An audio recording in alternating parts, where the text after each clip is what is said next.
Vamos a la palabra del Señor. Quiero que vayamos al Evangelio según San Lucas, capítulo 22. Evangelio según San Lucas, capítulo 22. Vamos a estar leyéndolo desde el verso 47, desde el verso 39 en adelante. Evangelio según San Lucas, capítulo 22, verso 39 en adelante. Dice la palabra de Dios de la siguiente manera: y saliendo se fue, como solía, al monte de los olivos, y sus discípulos también le siguieron. Cuando llegó a aquel lugar les dijo: orad que no entréis en tentación. Y él se apartó de ellos a distancia como de un tiro de piedra, y puesto de rodillas, ¿qué hizo? Diciendo: Padre, si quieres, pasa de mí esta copa, pero que no se haga mi voluntad, sino la tuya.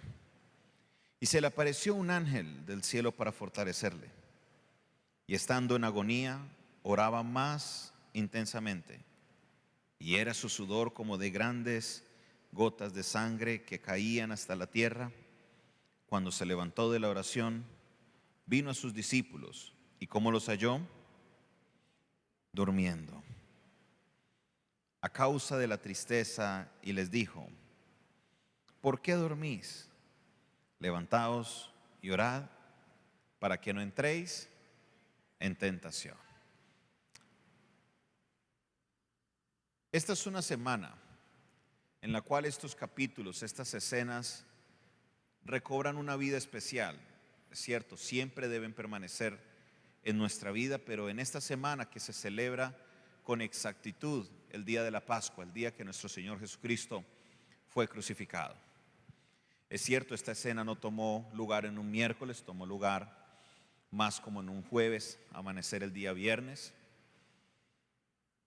Y Jesús, categorizado por el profeta Isaías como un varón de dolores, empieza un proceso de sacrificio.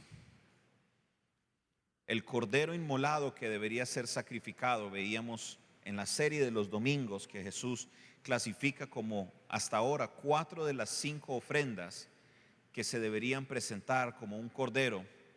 Jesús mismo coloca su vida en un madero, en un altar, para ser ese sacrificio por todos nosotros los que creemos en Él.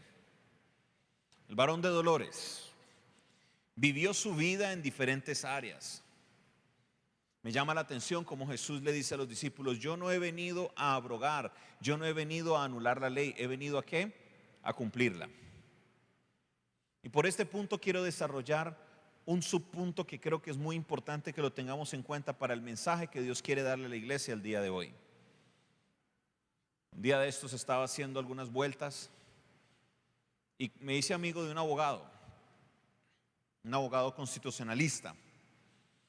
Y yo le preguntaba a él, decía: ¿por qué razón la ley en la Constitución dice una cosa, pero a raíz de la interpretación de la Corte Constitucional terminan ejecutando otra?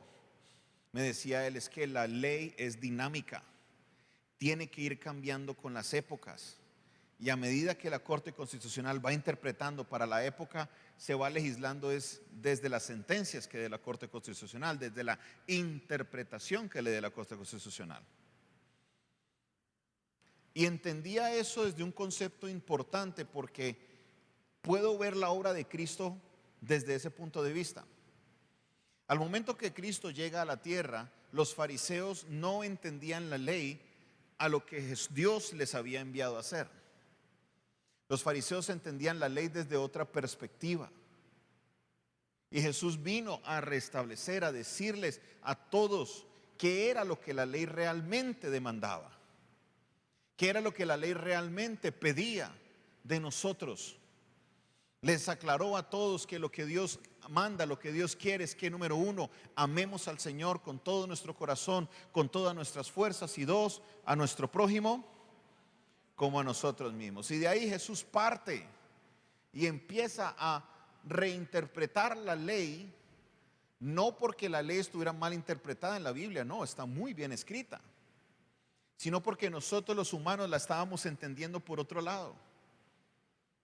Aplicaban algunas cosas, otras no. Y se perdió el centro de lo que Dios quería, y era que amáramos a Dios y amáramos ¿a quién?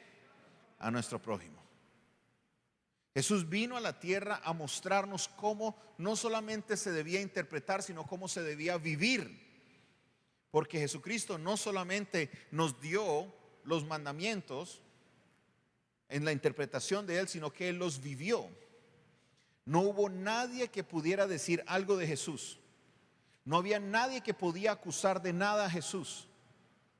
Tuvieron, y usted lo puede leer, en 4 diferentes testimonios diferentes que hay. El de Mateo, el de Marcos, el de Lucas y el de Juan, que no hubo persona que realmente pudo testificar en contra de Jesús. Que los fariseos le pagaron, los sacerdotes, los gobernantes le pagaran a testigos para que se pusieran de acuerdo y testificaran en contra de Jesús, y ni así.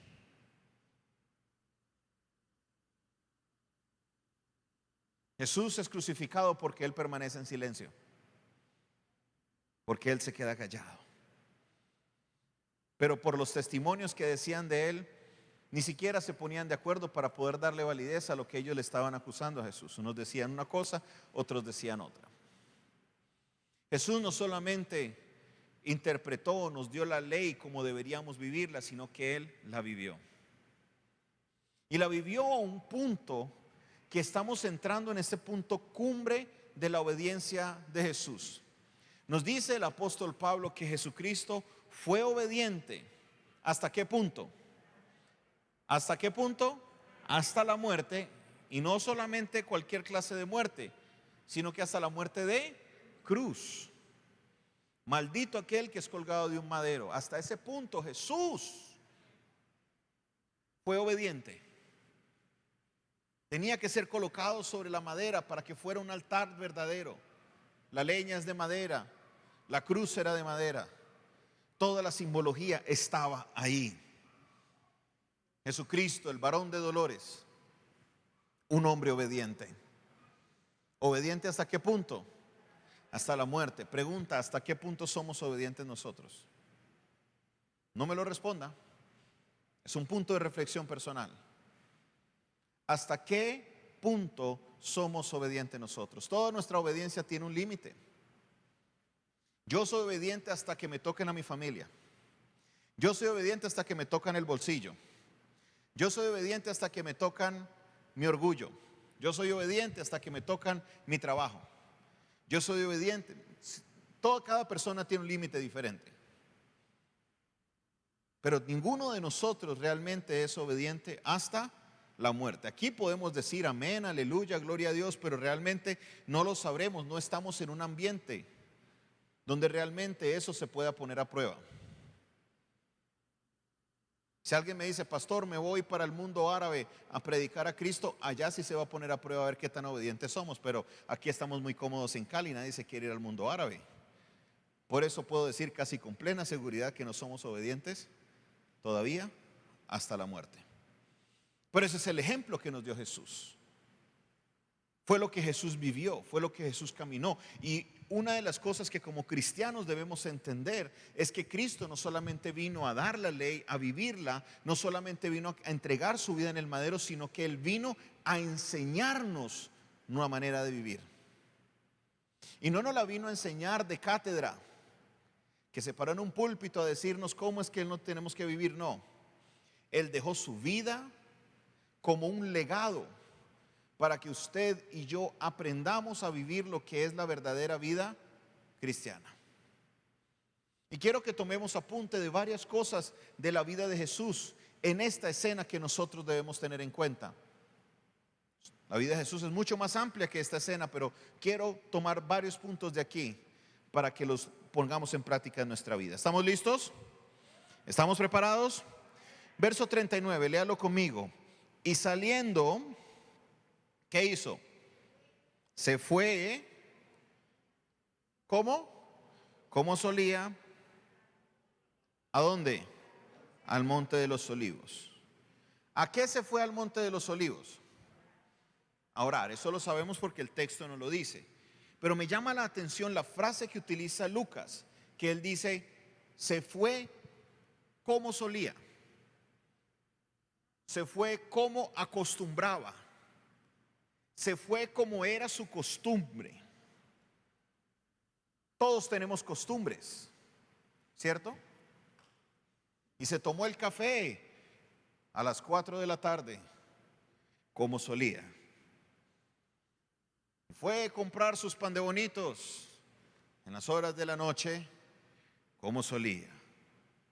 Y fue a la iglesia todos los domingos, como solía. ¿Están entendiendo la frase? Nos está diciendo algo de la vida de Jesús que es importantísimo. Que Jesús constantemente se iba ¿a dónde? Al monte. No lo hacía enfrente de todo el mundo, no se paraba en un púlpito a orar, bendito Padre celestial, creador de los cielos y de la tierra, Dios trino. ¿Dónde lo hacía? ¿Dónde lo hacía? En el monte. ¿Por qué en el monte? Porque allá estaba a solas. Jesús era un hombre que tenía tiempo a solas con su Padre. Si Jesucristo vino a darnos su vida como ejemplo para que nosotros la vivamos, quiero colocárselo desde un punto de vista. Si Jesucristo, siendo el Hijo de Dios, siendo Dios, tenía la necesidad de ir al monte a tener comunión con el Padre, ¿qué nos espera a nosotros? Simples mortales. Pregunta.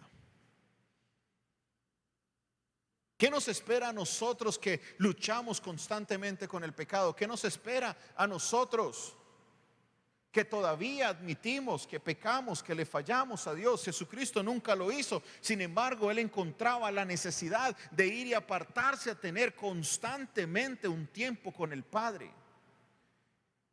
Y hoy que recordamos esta escena y hoy que nosotros recordamos la vida y la muerte de Jesucristo, quiero que usted se haga esa pregunta. ¿Tengo yo ese tiempo de apartarme? Que algún familiar que te conozca pueda decir, ve, Jonathan está orando como suele hacerlo. ¿Será que podrán decir eso de ti? O a lo mejor dirán, no, es que está peleando como suele hacerlo.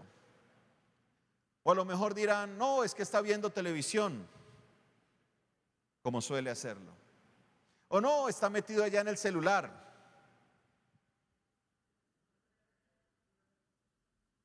Dicen muchas cosas de nosotros.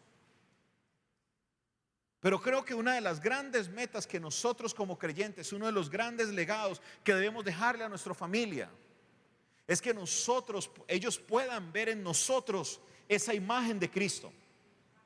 Que cuando ellos vean en nosotras puedan decir, este era un verdadero seguidor de Cristo. ¿Por qué? Porque así como Cristo se apartaba a tener comunión con el Padre, como solía hacerlo, él, ella, cada uno de ustedes también, todo el tiempo todos los días sacaban ese tiempo para tener comunión con el Padre. Levante su mano conmigo y diga, yo necesito tener tiempo a solas con el Padre.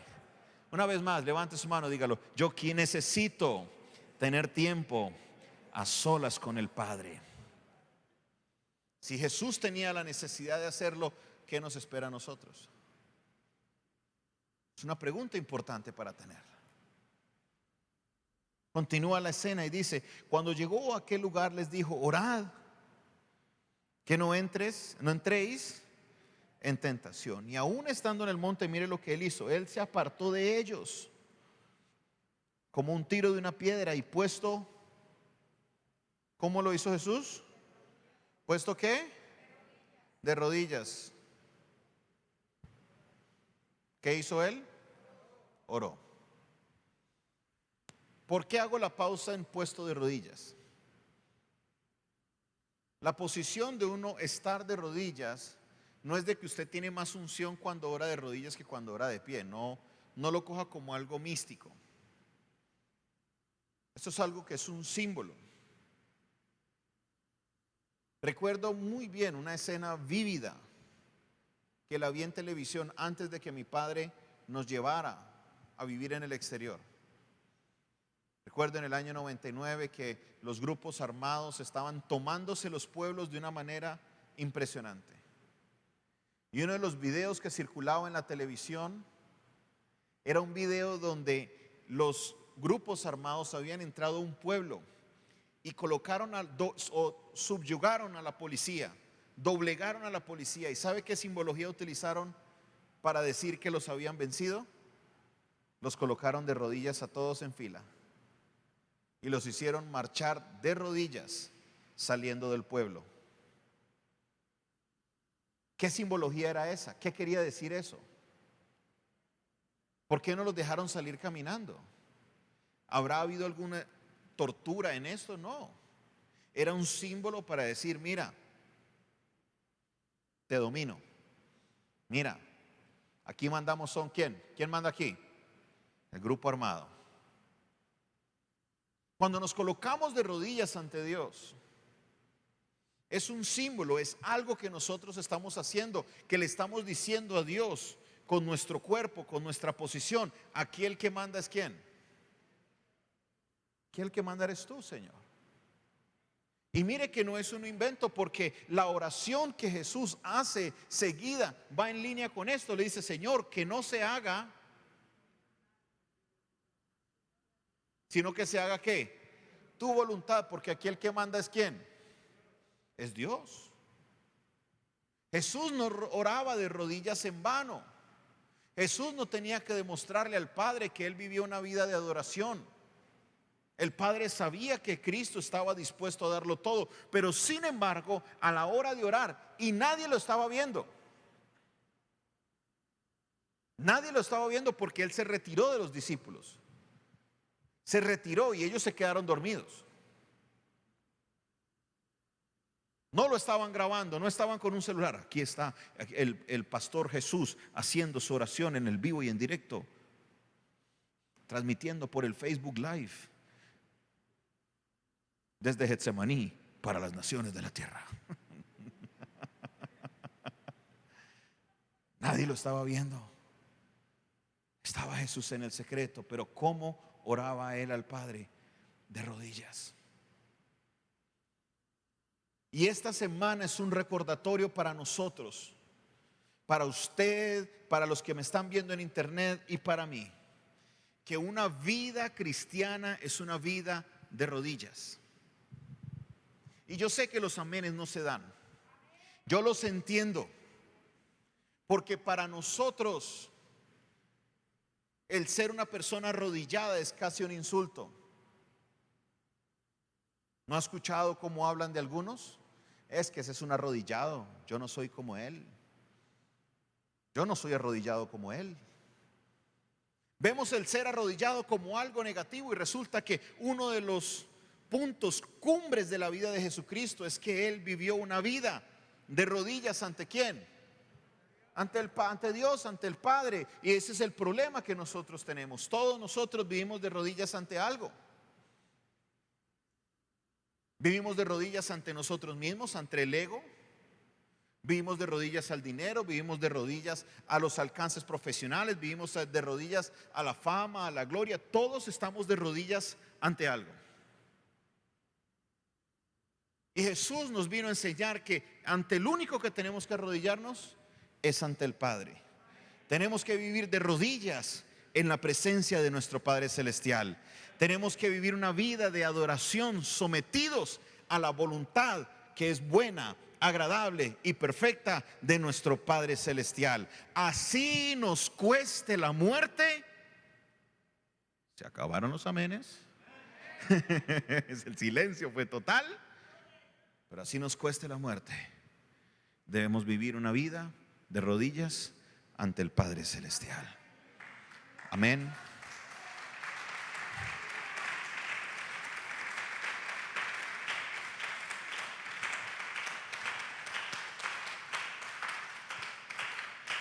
La vida de Jesucristo fue una vida ejemplar.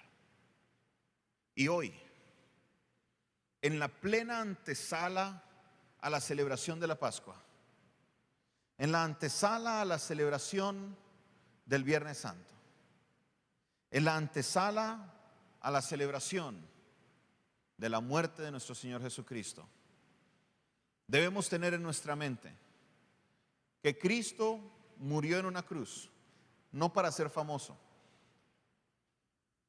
no para que hiciéramos luego estatuas de una cruz con el crucificado como un símbolo de buen agüero, no para que Él llegara a la fama y la fortuna en la muerte, porque eso para Él significaba el fin de su vida como ser humano. Jesucristo se sometió al peor castigo. ¿Usted cree en realidad que Jesucristo murió con los trapitos que colocan en la película que pasan de Jesús y de la pasión de Cristo? Los datos que tenemos de la tortura romana era que colgaban al hombre desnudo. Colocan los trapitos para que los niños puedan ver la película, porque donde lo hicieran a la realidad sería una escena horrorosa. Jesucristo dio su vida en una manera donde sufrió la mayor humillación de todas. ¿Y por qué lo hizo? Porque Él amaba al Padre y tenía que obedecer lo que el Padre había marcado para su vida. Los planes que Dios tiene para nosotros, por eso la Biblia es clara, que sus pensamientos o nuestros pensamientos no son sus pensamientos.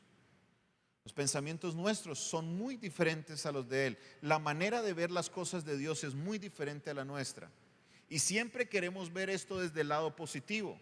No es que Dios tiene cosas buenas para ti, es que Dios tiene cosas grandes para ti. Y desde la perspectiva de Dios es real. Pero lo que es grande para Dios no es grande para nosotros. Lo que es bueno para Dios muchas veces no es bueno para nosotros. Jesucristo, el ejemplo. Jesucristo, a quien debemos seguir. Jesucristo vivió una vida de oración, de comunión con el Padre y de rodillas. Y hoy, mis hermanos, el Señor coloca esta palabra en mi corazón para que nosotros volvamos a esa vida de adoración. Volvamos a esa vida de estar de rodillas ante el Señor.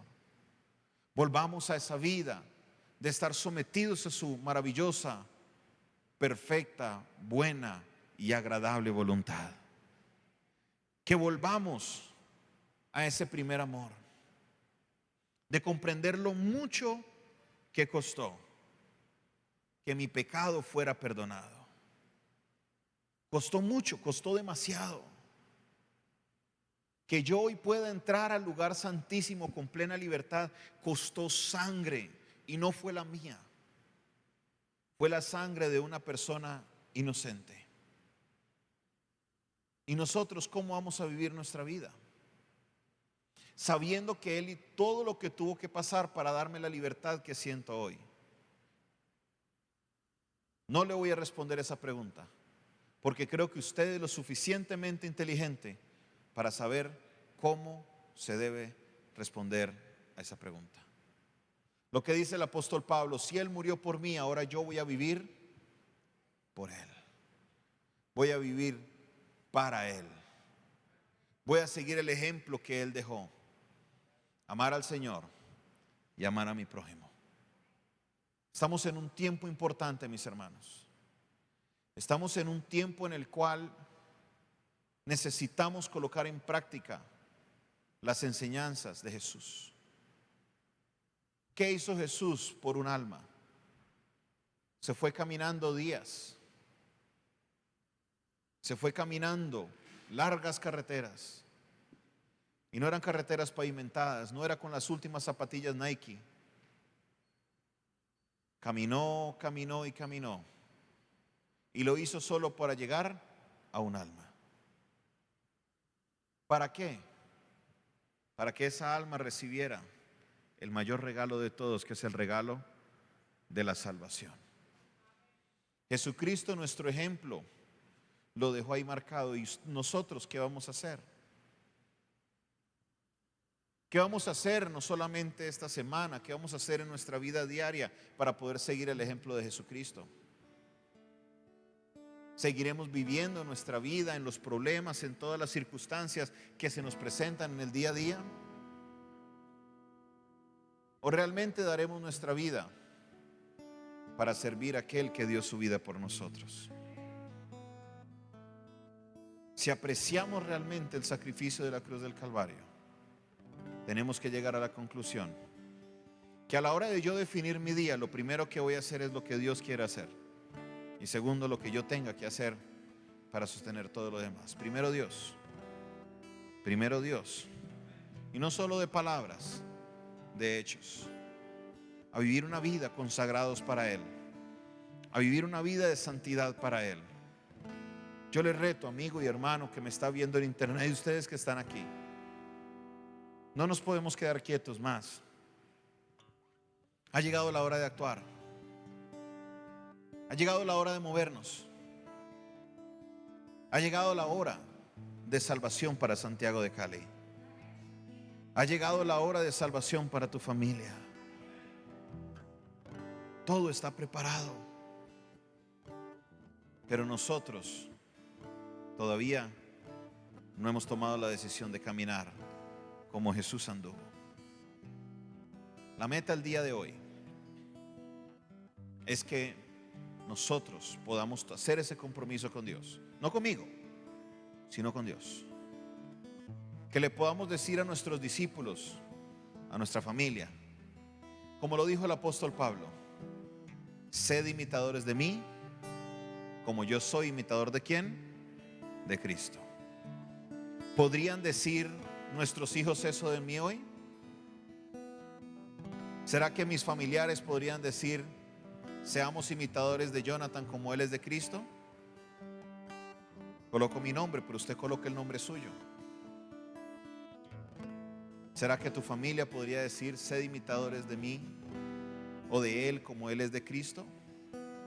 Esa debe ser nuestra meta. Que podamos ser nosotros unos verdaderos imitadores de Cristo. A vivir de rodillas ante la presencia del Señor. Con nuestros actos, a salir, a demostrar. No a enseñar cómo se vive la ley, sino a demostrar lo que Cristo hizo aquí en la tierra. Amar a Dios y amar al prójimo. Amar a Dios y amar al prójimo. Dile conmigo: amar a Dios y amar al prójimo. Esa es una verdadera vida de adoración. Por eso Jesús le dijo a la mujer samaritana: es que el Padre está buscando verdaderos ¿qué? Adoradores, que le adoren en espíritu y en verdad. Eso no era diciéndoles que el Padre busca a buenos guitarristas o a buenos pianistas. La guitarra y el piano todavía no eran instrumentos en aquella época. Sí, la guitarra y el piano son maneras en las que yo puedo adorar, pero no es la única manera. Hay mayores maneras de adorar. La obediencia es una de esas maneras. Vivamos en obediencia al Señor. Vivamos sometidos a su perfecta voluntad, teniendo comunión con el Padre día tras día. Seamos imitadores de Cristo. Seamos imitadores de Cristo. Póngase sobre sus pies.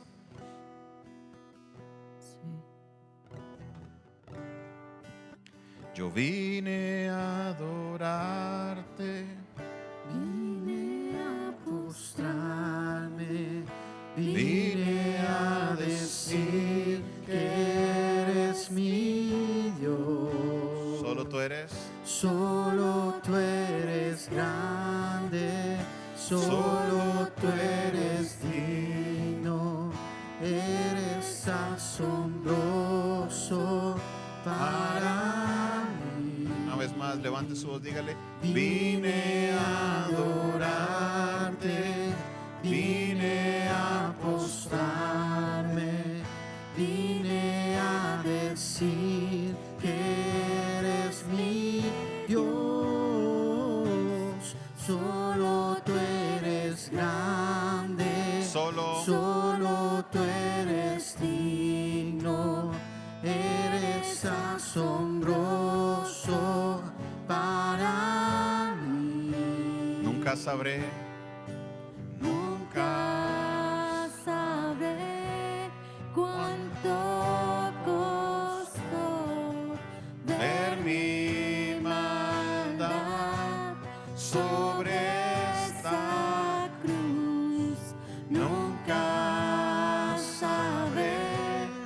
cuánto costó ver mi maldad sobre esa cruz. Una vez más, nunca sabré cuánto costó ver mi maldad sobre esa cruz. Nunca sabré cuánto costó ver mi maldad sobre esa cruz. Cierra tus ojos. Si hoy haces ese compromiso con Dios, que hoy sea el inicio de ese proceso, hoy, 31 de marzo, puedes decir: Señor, hoy, desde hoy me comprometo a ser un imitador de Cristo, a vivir una vida de comunión contigo, a vivir una vida de rodillas ante ti, a vivir una vida fortalecido por ti, a empezar a doblegar mi carne hasta el punto que esté dispuesto a la muerte por ti, mi Señor.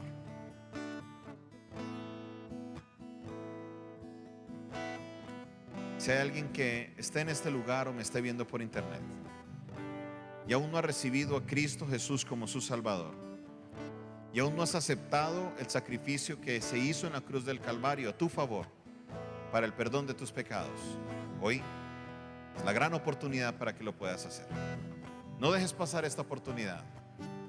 Seguro estabas pasando en internet, brincando diferentes canales, buscando un mensaje para esta Semana Santa. Llegaste a nuestra transmisión. Hoy necesitas reconciliarte con Cristo. Sí, es contigo que me estás viendo. Quiero invitarte a que hoy cierres tus ojos y tomes la decisión de volver a los caminos. Di conmigo esta oración: Padre Celestial, en este día reconozco que soy pecador. Reconozco que he fallado.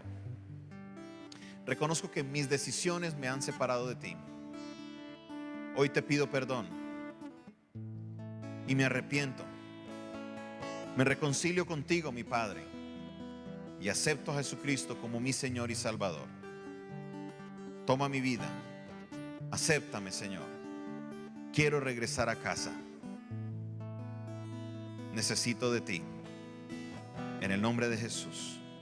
Amén y amén. Si hiciste esta oración por primera vez, en la parte de abajo aparece un número de teléfono. Escríbeme: yo quiero orar por ti. Entonces: pastor, acabo de hacer la oración, quiero reconciliarme con el Señor. Si alguien aquí en el auditorio hizo la oración por primera vez, levante su mano y la mueve de izquierda a derecha.